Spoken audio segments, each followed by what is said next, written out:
Hello. Today we're talking about the business model canvas, a business framework that I've been using for the past 3 years now, and it has been very effective when designing and supporting my clients' transfer pricing policies. I will explain what it is, how to use the framework to achieve the best results, and why it is great at satisfying the Canadian legislative 2025 transfer pricing documentation requirements, and how nicely it fits into automation tools. I am Dean Morris and founder of TP Compass and a collaborative member of Fairware AI. We provide the full range of transfer pricing services with a specialty on small and mid-sized multinational enterprises, providing pragmatic risk mitigation solutions.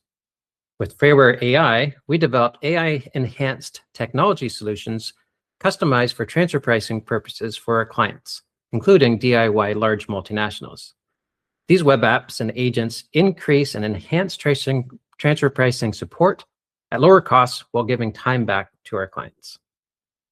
Today, I'm talking about the business model canvas, which I'll likely refer to as the BMC throughout the video. This is a business strategy framework of Swiss organs that really has expanded rapidly in use since a 2010 book called Business Model Generation. This book was co-authored by the founder of the BMC, Alexander Osterwalder. Just at a very high level, the business model canvas is a business framework that models a business into 9 different distinct business building blocks. As you can see here, this is kind of a common diagram of the business model canvas. The right 5 boxes relate to more of the exterior forces of the business. It talks about the value proposition, who are the customer segments, the customer relationships, the channels, what are the revenue streams. And on the left side is more of the internal forces of the business model. What are the key partners, key activities, key resources, and the cost structure. This tool it predominantly used for strategic modeling and business planning I found is very helpful for transfer pricing because it really gives a full picture of the business. And I use this a lot for the functional analysis, the risk analysis, or otherwise known as the FAR. And it does a really good job of capturing all the 5 economically relevant characteristics that are in the OECD guidance. And this is now included in the Canadian legislation, as well as much more higher emphasis on different jurisdictions that have modernized their transfer pricing as Canada has recently. And these 5 economically relevant characteristics, they're in chapter 1 of the OECD guidelines, where they talk really about the comparability analysis, and they refer to the comparability analysis as the heart of applying the arm's length principle. And each of these 5 characteristics has a very nice overlap to the 9 business blocks of the business model canvas. The first one, the contractual terms of the transactions. This is often captured in details, throughout the business model canvas, but specifically when we're talking about channels, revenue streams, cost structure, customer segments. The second economically relevant characteristics, the functional analysis. Again, it's kind of throughout the business model canvas, but really the key activities and resources are 2 key areas of the business model canvas for transfer pricing. And often it's, you definitely elaborate more in those areas. The third factor, characteristics of the property transferred or services provided. This is really captured in 3 building blocks of the business model canvas, that being the value proposition, customer channels, and revenue streams. Economic circumstances, the 4th one, again, it's throughout the different blocks that really talk about the economic characteristics, circumstances. And the 5th one, the business strategies pursued by the parties.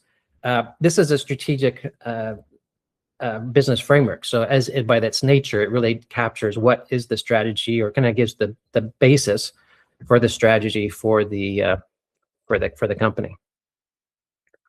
Now, using the business model canvas as the functional analysis, again, it does capture a lot of the detail that you would be regularly capturing in more of an older traditional approach. on the functional analysis. The value proposition really goes into why our customer is buying from you. What's the value that you're contributing?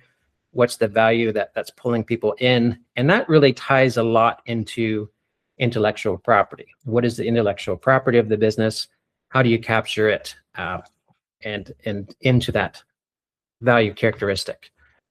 Customer segments, another one that really captures different information about the company. This one is interesting here because it talks about the different types of customers, the different customers that a business would target. For most of my clients, most of the small multinationals, when I'm doing the business model canvas, one is very sufficient and it captures everything. Larger multinationals will likely have to do more than one business model canvas. And it's because of this second business building block, or sometimes people call this the first one, just the nature of the customer segments. If the company has a lot of different strategies and forces and emphasis on the different customer types, almost like a more of a more like a conglomerate type of structure, then you may have to have more than one business model canvas. And as a mid-market, depends on the facts and circumstances if you have one business model canvas or more. Next building block is the channels. How does the product or services get from the company to the customer? What are the different customer relationships that the company develops? Who's doing it? How does that structured? Next is the various revenue streams, depending on the type of business. Is it do you get revenue streams through, if it's a service, if it's a platform, do you get it through more of a subscription? Or if it's more of a tangible product, you get the revenue streams from the product. But is there any other installation or maintenance fees that may go into it? Next one is key resources. And this is one area that we tend to spend a lot more time in transfer pricing, really understanding, kind of getting into the asset side of the FAR analysis. What are the key resources that are necessary, and how do they tie into the business? Another key area for transfer pricing is the key activities. What are the different activities? Why are they relevant? Where are they performed? Key partners as also goes into the business model canvas. And then the last one is the cost structure. What are the different costs that go into the business that is monitored for your whole functional analysis of the company? Now, one thing that you may have noticed about this is that this business model canvas does a great job of going through and describing the company, the model of the company. But the R in the FAR, the risks, is something that the business model canvas doesn't do directly. So what I have done is, as a kind of a transfer pricing best practice, is to take a pause after I've done a few of the business building blocks. So I do talk about the first 5 that are more of the external forces. And then what are the key risks related to those 5 business blocks? And then kind of identify those risks. Who is mitigating that risk? Who has control of that risk? Who's going to be financially exposed if that risk were to occur? And then I also do that same risk analysis on the internal building blocks.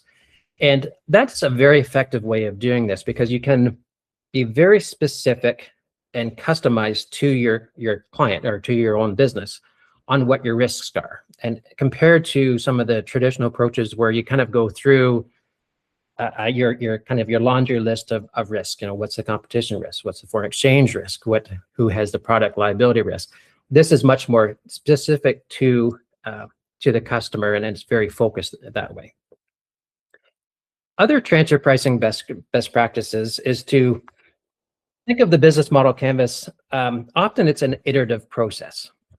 So the first time going through it, you're often talking about the business model canvas as the company as a whole, as the global enterprise, all the different related parties together.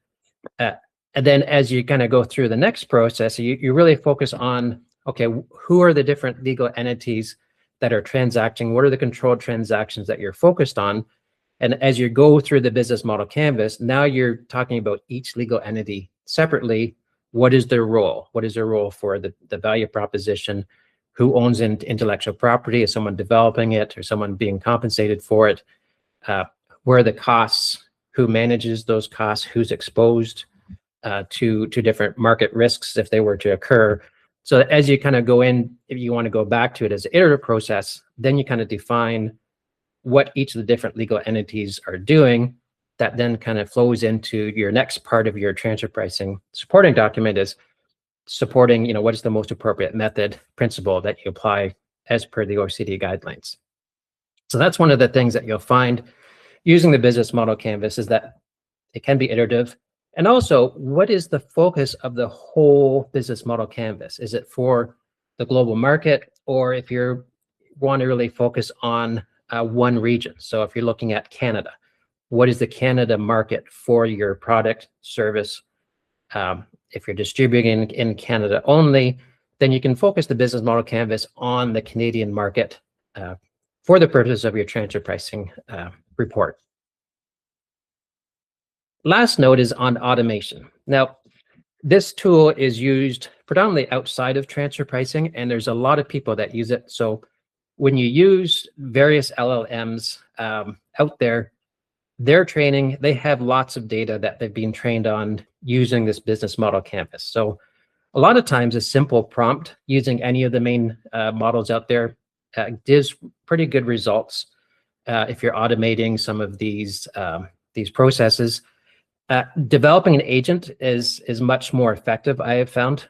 So if you use something like a Gemini gem, you can develop it so you have various checkpoints going through. So as you're going through, if you're talking back and forth with your agent, going through each of the business blocks, you can verify or modify one business block before you go on to the next one. So the LLM can learn from how you corrected it in the past. So as you're going forward, it becomes more relevant. You can validate it, and it'd be much more effective. So that is my my introduction and my talk on the business model canvas. Some of the illustrations here is in that brochure that you'll be able to find in the link to the video. Yes, and just based on my last 3 years of experience of using this model, it's been very effective. I've had a lot of success with it, and hope you find this video very useful to your practice. Thank you.